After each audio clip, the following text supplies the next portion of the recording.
6-এর একটি আসন। এখানে ভোট দেওয়ার কথা রয়েছে বিএনপির প্রার্থী ইশরাক হোসেনের। সকাল 7:30টার দিকে তার এখানে আসার কথা, তবে 10টা পার হয়ে গেলেও তিনি এখনো আসেননি। সাংবাদিকরা এখানে অপেক্ষায় আছেন। তবে কিছুক্ষণ আগে তার মা এখানে এসে ভোট দিয়ে গেছেন, তবে ইশরাক হোসেন এখনো আসেননি। অন্যদিকে জামাতের যিনি প্রার্থী রয়েছেন ডক্টর আব্দুল মান্নান, তিনি এর মধ্যে ভোট দিয়েছেন। সকাল 8টার দিকে তিনি ভোট দিয়েছেন গেন্ডারিয়া স্কুলে। আর এখানে এখন ভোটাররা একদম পুরোদমে ভোট দিচ্ছেন, যেহেতু 10টা পার হয়ে গেছে। এলাকার মানুষজন চলে আসছেন এবং দীর্ঘ লাইনে দাঁড়িয়ে আমরা ভোট দিতে দেখেছি। আমরা কয়েকটি কেন্দ্র ঘুরেছি ঢাকা 6 এবং 7 আসনের।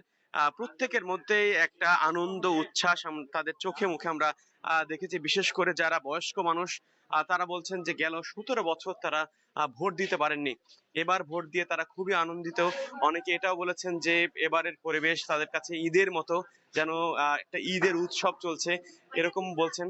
এবং অনেকে এটাও বলেছেন যে এর চেয়ে ভালো পরিবেশ আসলে হয় না। ভোটের পরিবেশ নিয়ে ভোটাররাও অসন্তুষ্ট, প্রার্থী যারা তারাও বলছেন যে এভাবে যদি চলে তাহলে একটি সুষ্ঠু ভোট হবে বলে তারা প্রত্যাশা করছেন।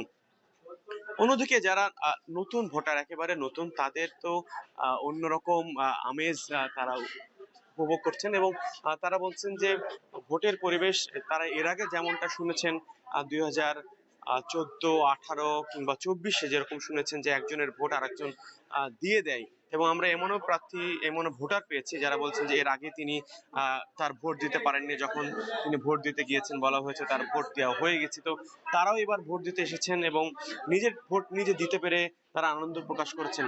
আমরা যে আসনে রয়েছি ঢাকা 6 আসন, এখানে বেশ কয়েকজন প্রার্থী রয়েছেন।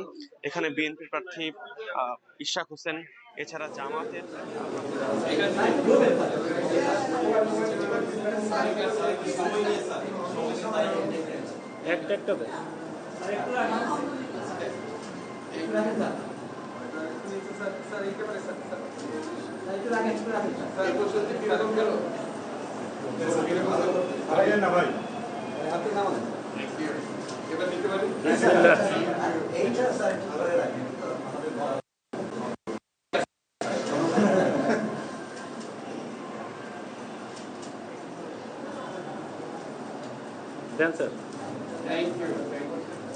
স্যার, ভোটের পরিবেশ কেমন দেখেন স্যার? খুব ভালো, খুব ভালো লাগলো। একটু বলেন স্যার, আপনি অনুভব স্যার।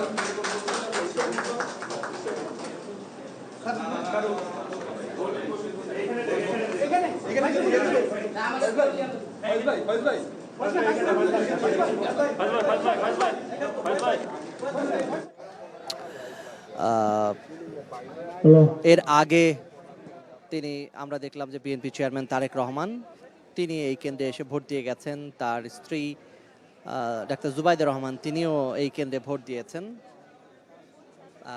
ভিআইপি ভোটার এই কেন্দ্রে